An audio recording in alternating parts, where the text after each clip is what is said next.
Ok, vamos a hablar sobre una nosología, la diabetes, que tiene alto impacto tanto en el tratamiento de la práctica clínica diariamente, tanto de manera ambulatoria como de hospitalización, y obviamente de alto impacto en el mundo. Esto está relacionado por la pandemia que representa, como lo ven acá, la distribución amplia en millones de habitantes que tienen diabetes mellitus.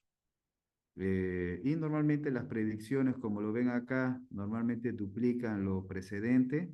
E incluso estas predicciones normalmente han tenido a subestimar realmente el impacto o el alcance que ha habido, ¿no?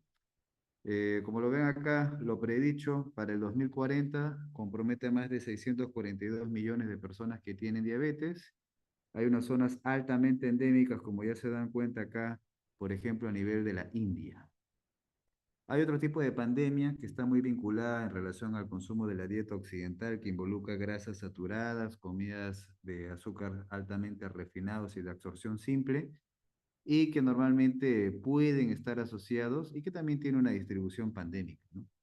Hay una asociación desde ya justamente en el tipo de alimentación con el tipo de enfermedades metabólicas que incluye también a la obesidad y la diabetes. ¿Por qué es importante la diabetes? Por el impacto de enfermedad cardiovascular que estamos viendo ahí en la línea amarilla. Tiene mayor incidencia y prevalencia. La enfermedad cardiovascular que estamos viendo acá en las columnas en amarillo, representada tanto por el infarto de miocardio, el accidente cerebrovascular y la muerte cardiovascular, se ven más en la población diabética.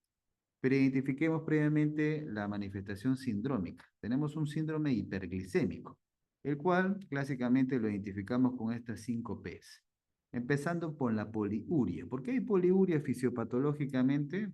Cuando el paciente está hiperglicémico y cuando ya se sobrepasa el umbral de reabsorción de la glucosa a nivel del túbulo proximal, puesto que normalmente, fisiológicamente, la glucosuria debería ser cero, pero cuando se pasa ese umbral de reabsorción máxima, entonces habrá glucosa en orina. Entonces, la presencia de glucosa en orina que es altamente filtrada porque el paciente tiene hiperglicemia, la glucosa tiene un factor osmótico, por lo tanto favorece el desplazamiento o arrastre de agua. Por lo tanto, produce una diuresis osmótica, por eso habrá poliuria. Si hay poliuria, habrá un balance hídrico negativo y por eso entenderemos por qué el paciente tiene exceso de sed o polidixia. Y polifagia será porque está relacionado a esta incapacidad para captar adecuadamente la glucosa, principalmente por resistencia a la acción insulínica, y por lo tanto habrá un balance energético celular negativo que a nivel del sistema nervioso central será respondido como polifagia. El paciente pierde peso, habrá pérdida de peso por lo que no tiene un buen balance energético de glucosa a nivel celular, y el prurito, digamos que es lo menos explicado en este síndrome hiperglicémico. Hay que diferenciar los tipos de diabetes. Tenemos el típico tipo 1, que ocurre en población joven y tiene un perfil autoinmune asociado, y normalmente la que vemos en la población adulta y la que solemos asociar a esto que decíamos al comienzo de la obesidad, inadecuada alimentación, mal estilo de vida, y por supuesto que hay un componente genético, es la diabetes tipo 2.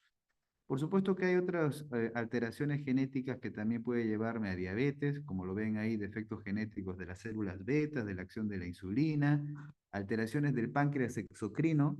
Ustedes cuando han tenido un seminario de pancreatitis crónica y se compromete más del 75% de la masa pancreática, han visto que una complicación esperada es que sea diabetes mellitus, puesto que ya se compromete la función endocrina, el ácido pancreático.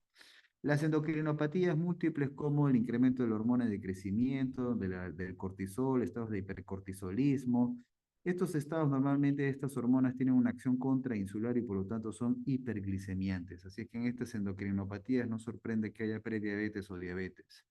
Sustancias químicas que inducen diabetes, el ácido nicotínico, que actualmente está en desuso, los corticoides, que más bien son de amplísimo uso en la práctica médica para diferentes enfermedades con componente inmune, y los corticoides, por supuesto, que van a generar un estado de hiperglicemia. El diazoxio, que se utiliza a nivel experimental en ratas para inducir más bien un estado diabético, y las tiazidas, que sí se utilizan en la práctica clínica farmacológica como terapia normalmente de primera línea en la hipertensión arterial. Está asociado a diabetes de nodo, sin embargo, eso no limita o restringe su uso.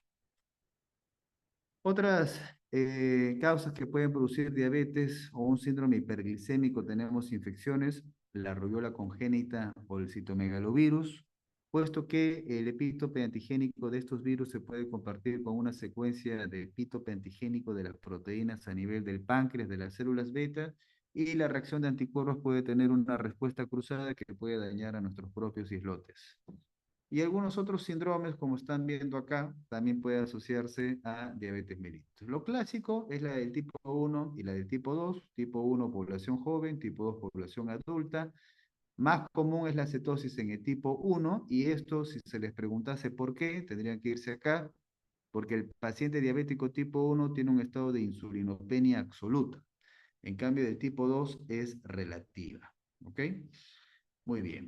El peso corporal es no obeso, más bien acá hay un componente genético; en cambio en el obeso hay un componente más bien asociado a diabetes tipo 2, y acá, al ser obeso, se asocia a lo que estamos viendo acá, que se llama insulinoresistencia. Eso no lo vemos en el tipo 1. En el tipo 1 más bien vemos, como les digo, un perfil autoinmune. Acá hay anticuerpos contra los islotes pancreáticos; en el tipo 2 no. En ambos hay una predisposición genética, pero es más marcada incluso en la diabetes tipo 2, ¿ok? Y esta asociación genética y con el perfil autoinmune, las enfermedades autoinmunes pueden estar predispuestas por un perfil genético propio de cada persona, y por eso se asocia al HLA. Hay algunas variantes, como esta que se llama el MODY, que es una variante que sí podemos encontrar un defecto genético cromosómico, pero que ocurre en la población adulta, ¿ya? Esto puede darse antes de los 25 años si tiene un patrón genético autosómico dominante, pero como les digo, no se ve en la población joven, como se esperaría el diabético tipo 1, sino en la población adulta, y se llama MODY. Hay otra variante que es el LADA, que más bien es una diabetes autoinmune, pero que ocurre en el adulto, ¿ok? Y acá normalmente se ve en el perfil de 30 a 50 años, y el perfil de anticuerpos es este, ¿no? El GAT, o sea, el anticuerpo de descarboxilasa ácido glutámico, y los anticuerpos antiinsulina. También una consideración diferenciada es la diabetes mellitus gestacional. Lo que hay que tener acá en cuenta son los cambios semanales hormonales durante la gestación. Resulta que en las primeras semanas más bien hay un efecto anabólico, hay aumento de estrógenos y progesteronas, y más bien acá hay una hiperplasia de las células beta e incremento de la secreción de insulina. Pero en la segunda mitad del embarazo, más bien ahí es cuando se dan estas otras hormonas, como la somatotropina coriónica humana, cortisol y glucagón, que más bien producen insulinoresistencia, y será en esta etapa, no en esta primera anabólica, sino en esta segunda, en que, producto de estas hormonas, se incluye también al lactógeno placentario, habrá mayor resistencia a la insulina, y es acá donde normalmente se asocia a la diabetes mellitus gestacional. Ok, algunas palabras adicionales de la diabetes tipo 1. Hay una susceptibilidad genética, mencionamos antes de la predisposición por el HLA. Hay un mecanismo que va a inducir autoinmunidad, que a veces se ha vinculado con el consumo de una partícula exógena altamente antigénica. En algún momento se vinculó, por ejemplo, y se publicó en Lancet, relacionado al consumo de leche de vaca en lactantes menores de 1 año, que normalmente eso está desaconsejado. Claro que está desaconsejado por la carga osmolar que tiene, diarrea y a veces enteritis que podría producir colónica en el lactante, pero también en algún momento se asoció a ese consumo con esa carga antigénica de algunas proteínas como la caseína o la lactoalbúmina que se encuentran en la leche de vaca, y eso que podría desencadenar una respuesta por anticuerpos que podría finalmente producir una diabetes tipo 1. Los anticuerpos, que son los que se piden en el laboratorio para el diagnóstico, son los que están viendo ahí, ¿ok? Contra los islotes, contra la insulina, y lo que les decía, contra la descarboxilasa del ácido glutámico. Nos centramos ahora en la diabetes tipo 2, en la más común.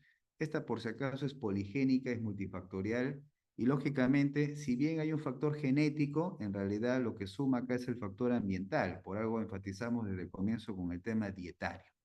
Hay una asociación entre genes y la grasa abdominal que tienen estos pacientes. Hay una concordancia, sí, genética entre padres e hijos en cuanto a la penetrancia más si ambos padres son diabéticos. Y estos son los factores de riesgo para desarrollar diabetes, ¿no? La edad, más de 45 años, el sobrepeso, el sedentarismo, el antecedente familiar, la raza hispano-afroamericana, si tenemos ya exámenes que tienen alteración de la glicemia, ya sea en ayunas o en el test de postprandial, si ha habido la paciente ha tenido diabetes gestacional, si tiene asociación de hipertensión, dislipidemia, ya sea por el factor protector endógeno que es el HDL reducido, o por la carga exógena abundante de carbohidratos que finalmente se transforman en triglicéridos y que estarían aumentados. Si tiene antecedente de enfermedad cardiovascular, ojo con esto, si tiene síndrome de ovario poliquístico, que es una condición asociada a la insulinoresistencia. ¿Cómo podemos reconocer la insulinoresistencia? Con acantosis nigricans, por ejemplo. ¿Qué es esto?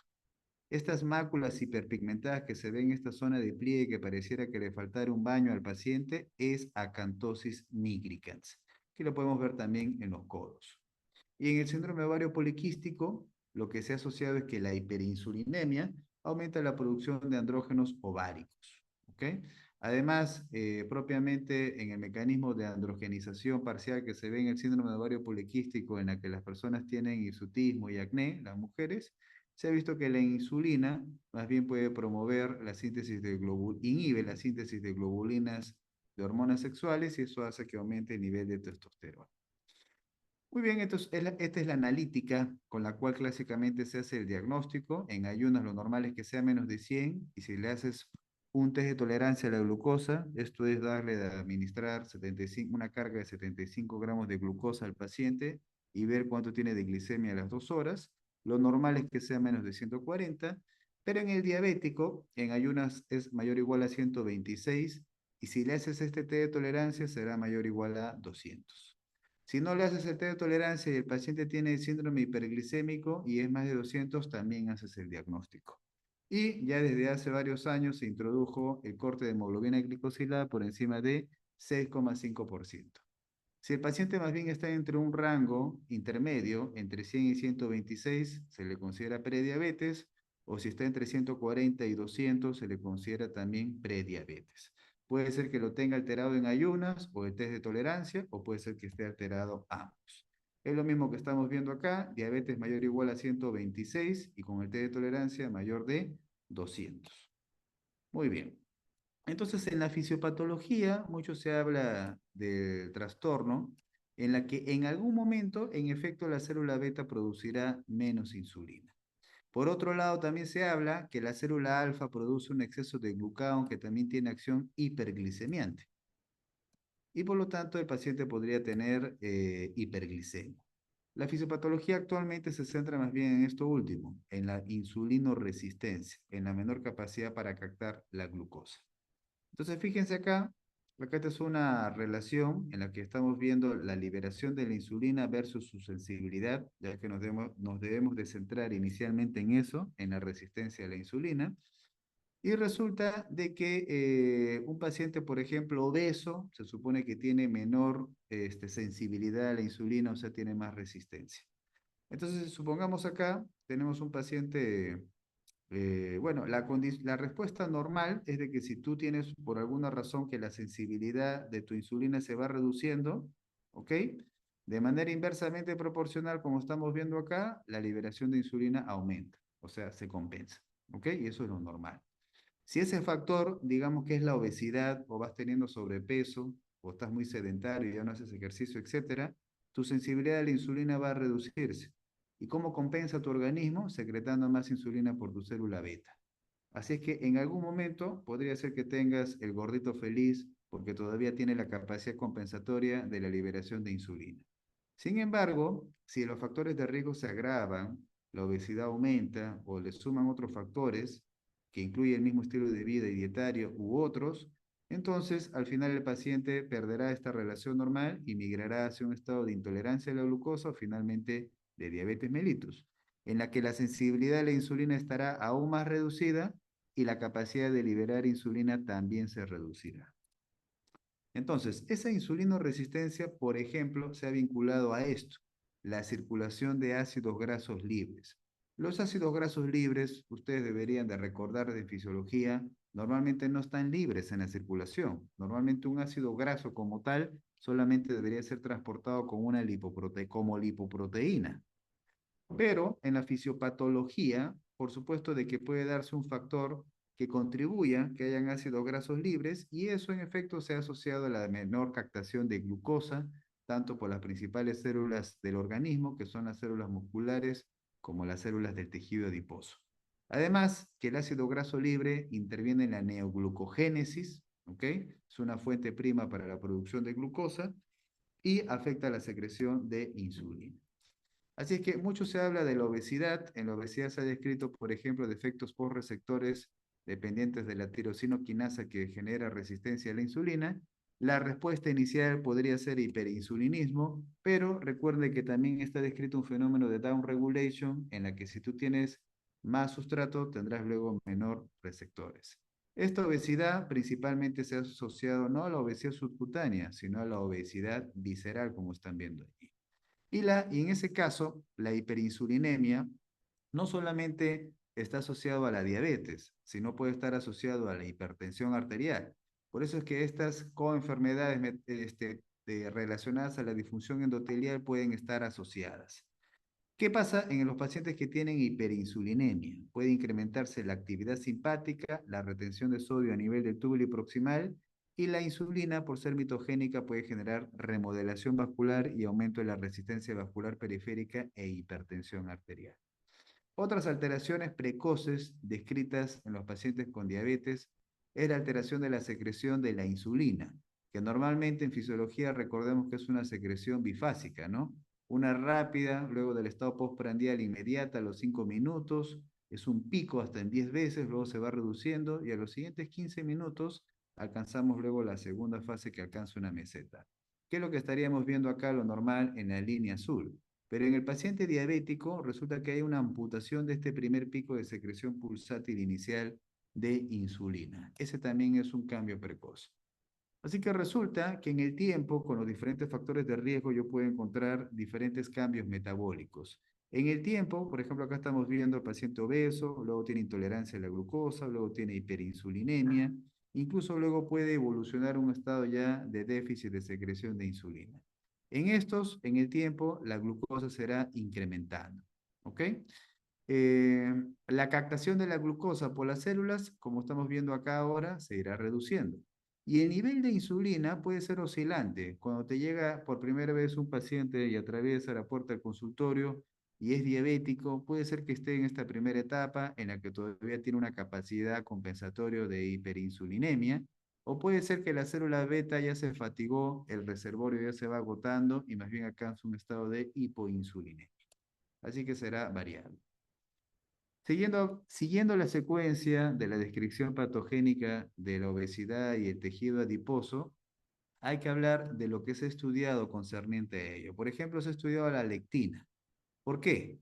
Porque experimentalmente se encontró que las ratas obesas a las cuales les lesionaban este gen que producía la lectina, se volvían hiperfágicas, obesas y diabéticas. Así que por eso se estudió mucho a la lectina y este gen OB, ¿ya? Que producía lectina. Lecto significa delgado y que se expresa principalmente en los adipocitos. Entonces, resulta que la lectina en condición normal actúa como un feedback negativo acá a nivel del adipocito e interviene en la homeostasis de la energía. Y se pensó entonces de que si en la rata experimental se le lesiona este gene y no tiene lectina, está diabética, se pensó que en los pacientes obesos y diabéticos también tendrían la lectina reducida.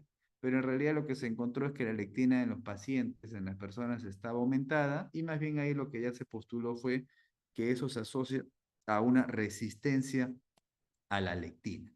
Acá tenemos una rata normal que expresa lectina, su tejido adiposo es sano, y acá está la rata que les decía, ¿no? El modelo knockout, el típico de lesión genética. Entonces no expresa lectina y el tejido adiposo es diferente porque además tiene hipertrofia de los adipocitos y está inflamado. Tiene reclutamiento de macrófagos y secreción de moléculas proinflamatorias como citocinas. Hay otros modelos, miren acá, experimentales. Acá tenemos una rata normal con tejido adiposo que expresa lectina y acá tenemos otra rata que se llama lipotrófica, que no expresa tejido adiposo. Si esta rata recibe el trasplante de esta otra rata, resulta que esta rata aumenta su sensibilidad a la insulina y reduce también su hígado graso. Acá tenemos otro modelo experimental, la misma rata lipotrófica, pero le trasplantamos el tejido adiposo de esta rata obesa knockout, que no expresa lectina. ¿Y cuál es el efecto? Ninguno.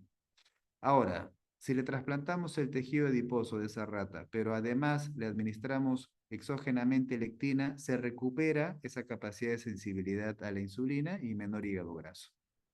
Pero en cambio, si solamente a esta rata lipotrófica le damos la lectina y no el tejido adiposo global, sí se produce el efecto, pero no es tan intenso como están viendo acá en cuanto a la sensibilidad a la insulina. Y si a esta rata que no expresa lectina, le administramos lectina, nuevamente vemos que se recupera el efecto. Entonces, ¿cuál es la conclusión que se puede llegar acá? Que en este tejido adiposo, además de la lectina, tienen que haber otras moléculas que también favorecen a la sensibilidad a la insulina. Y una de esas es justamente la adiponectina, que es una adipoquina antidiabética también secretada por los adipocitos y en efecto su reducción se ha vinculado a la insulinoresistencia. ¿Ok? En este caso tenemos un PIPAR gamma protector que favorece la expresión de la adiponectina.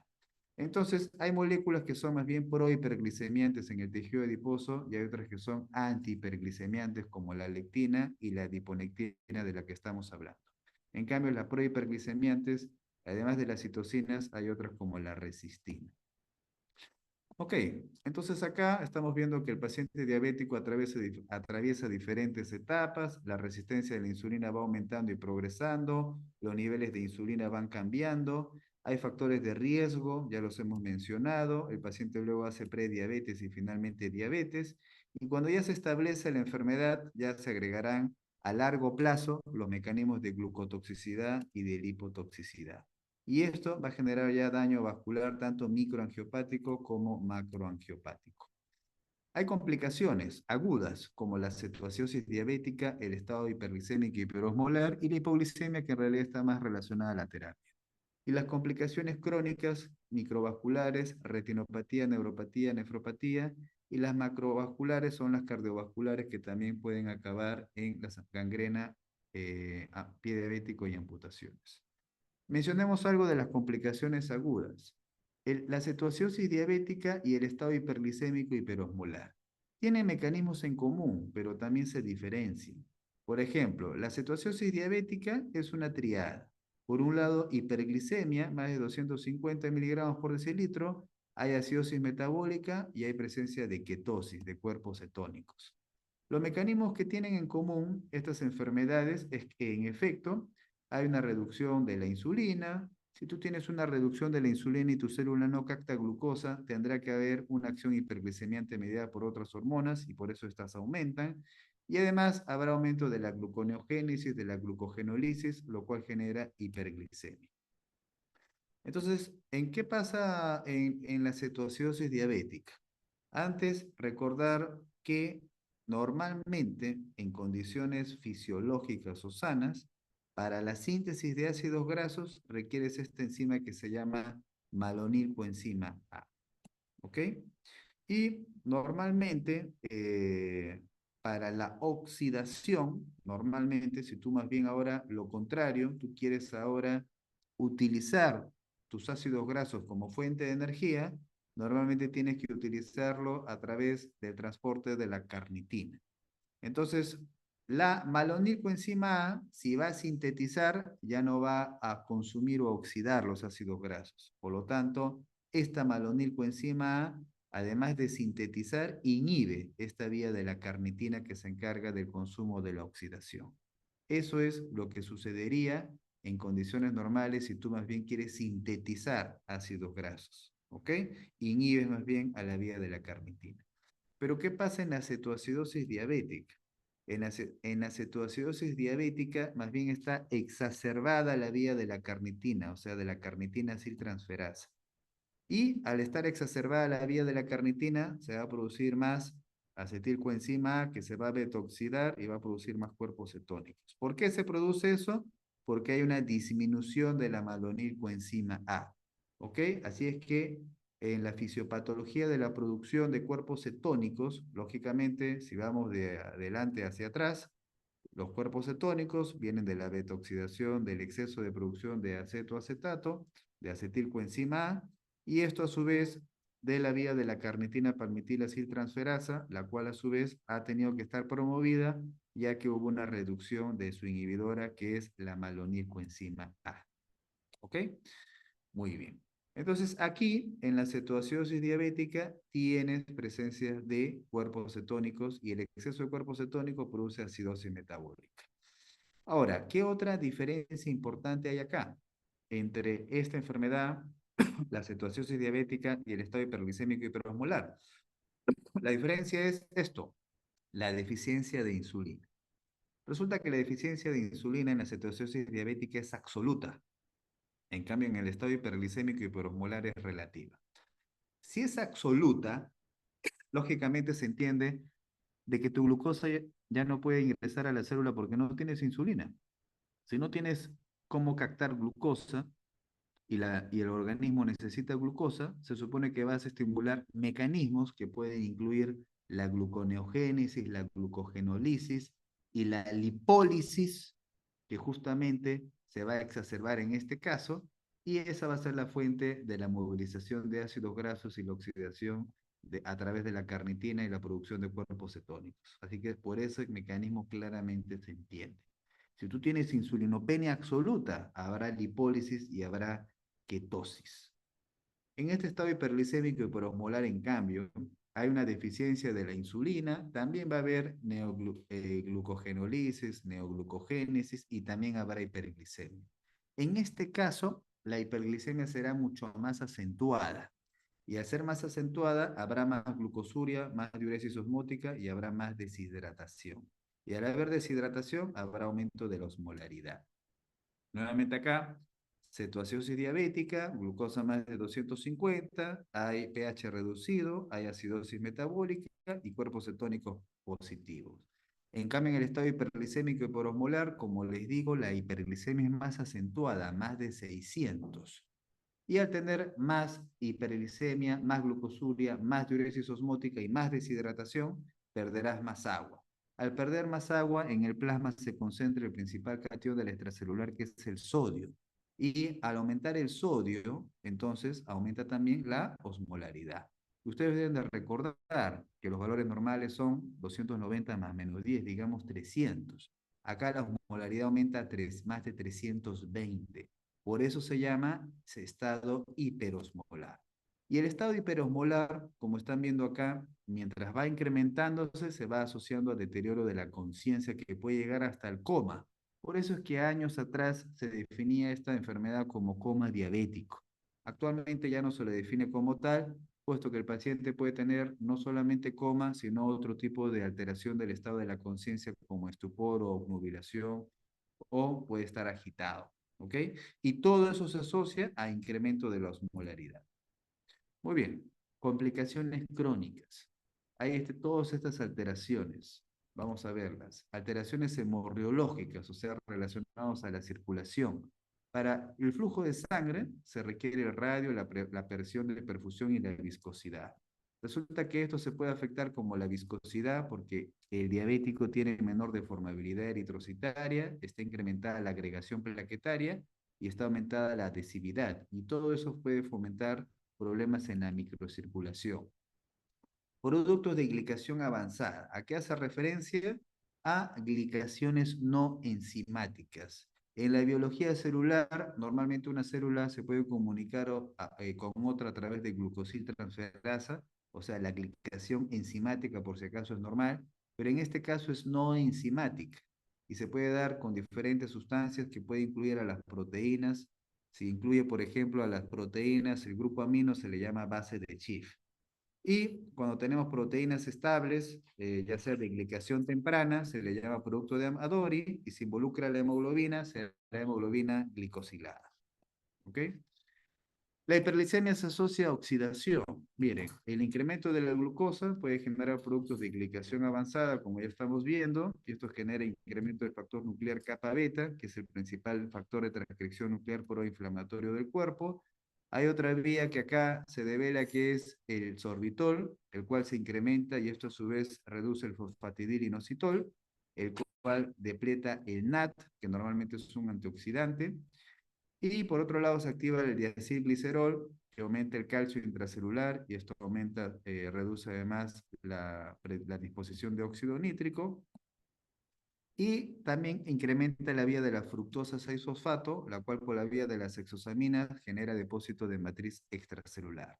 Las cuatro formas vías generan incremento de sustancias reactivas de oxígeno. Por eso el paciente diabético se considera un paciente con estrés oxidativo elevado. El estrés oxidativo, hay que recordar, todo viene a partir de la natoxidasa, ¿no? Acá tienen el oxígeno que se transforma en anión superóxido. A partir de acá tendremos sustancias reactivas de oxígeno o sustancias reactivas de nitrógeno, como muestra la nitrotirosina. Y las sustancias reactivas de oxígeno dará lugar luego al peróxido de hidrógeno o al radical hidroxilo. Para evitar esto, tenemos que tener catalasas para el peróxido de hidrógeno, tenemos que tener la glutatión peroxidasa a nivel de la mitocondria. Tenemos que tener en el citosol elementos como el cobre o el zinc o en el manganeso en la mitocondria para tener la acción de la superóxido dismutasa y por eso se necesitan todos estos cofactores o estos minerales también. Muy bien, hablemos de la neuropatía diabética. ¿Por qué el paciente tiene neuropatía? Lo que tiene que responder acá es porque esto deviene de la vía del poliol. La vía del poliol es la que hace referencia al incremento del sorbitol, el cual, al reducir el mioinositol, reduce la expresión de la sodio-potasio ATPasa y esto genera una disminución de la velocidad de conducción a nivel axonal. ¿Ok? Otra explicación es porque hay una aplicación no enzimática de las proteínas, como puede ser la mielina. ¿Ok? Y otras explicaciones puede ser porque también se puede reducir el cofactor para la producción de acetilcolina, que va a depender finalmente de la acetilcoenzima A. Cuando el paciente tiene neuropatía, por si acaso puede tener diferentes manifestaciones clínicas. Puede tener una polineuropatía tanto que afecta la parte sensitiva, la parte motora o como la parte autonómica. Si tú tienes compromiso autonómico, puedes tener ortostatismo, que normalmente debería ser regulado por los varoreceptores, respuesta varorrefleja. Te pones de pie y no tienes ningún tipo de mareo o hipotensión.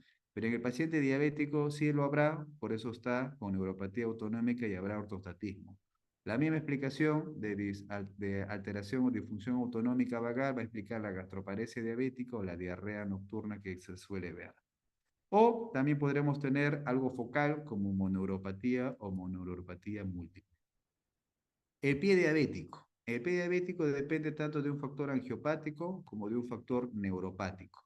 El factor angiopático está relacionado tanto al compromiso de la microcirculación del vaso vasorum y el macroangiopático está relacionado a la macrovasculatura y ambos pueden afectar finalmente y producir trombosis y gangrena o lesiones ulcerativas. La neuropatía, por otro lado, ya lo hemos dicho, puede ser autonómica o sensitiva motora. En el pie diabético, la autonómica produce anhidrosis, la piel está seca y eso produce fisuras y eso lo predispone a infecciones. Y la neuropatía sensitiva a largo plazo puede generar algo que se llama osteopatía.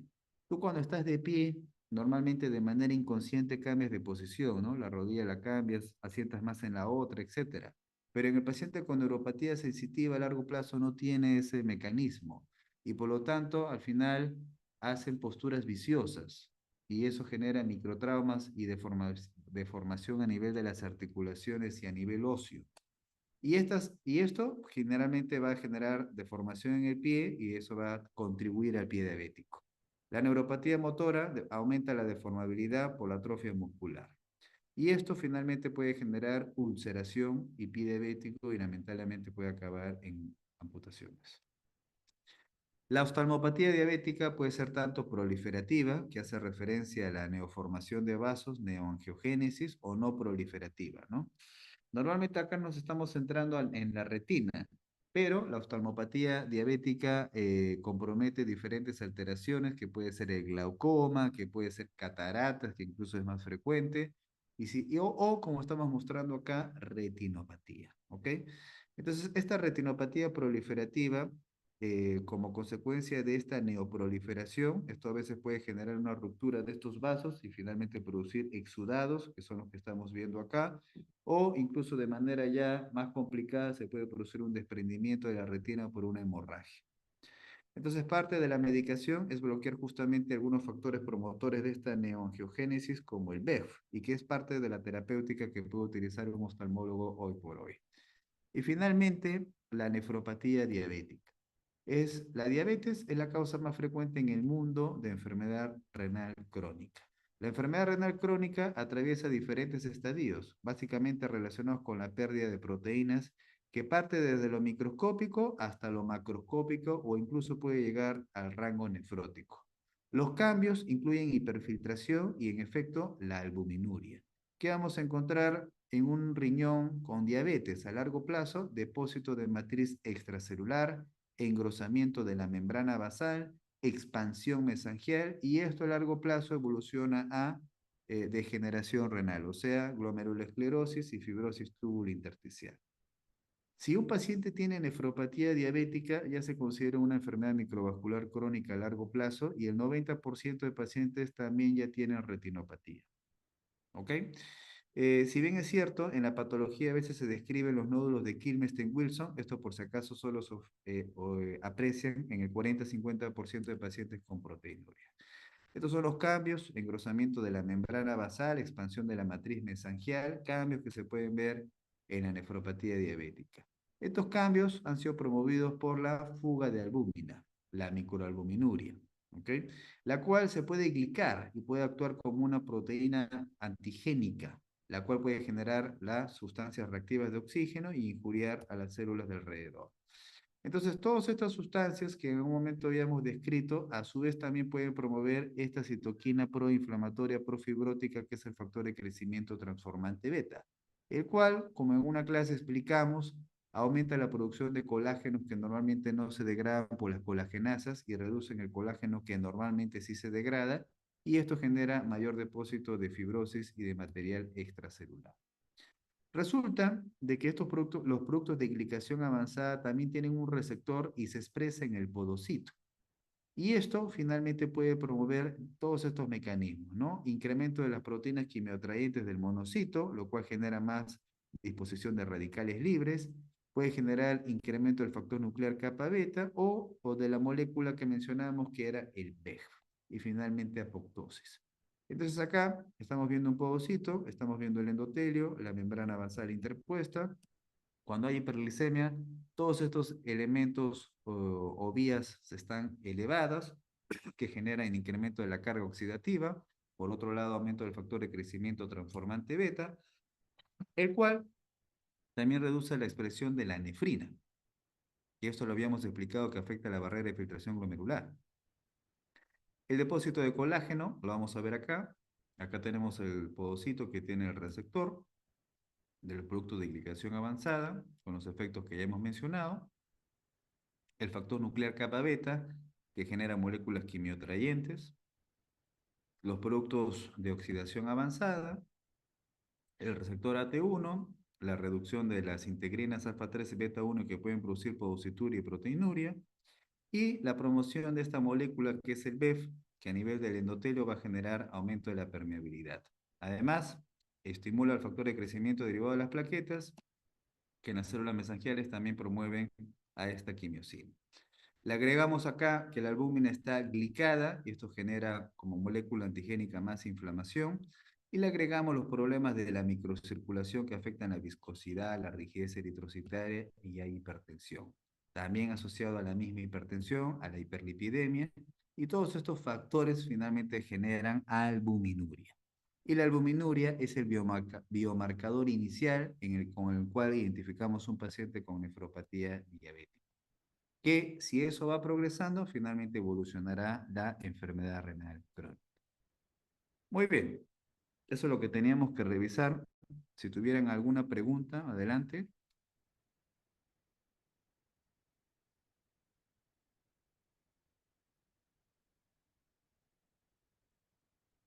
Bueno, si no hay preguntas, la clase ya se le envía a su delegada para que se la distribuya a todos. Ok, eso sería todo.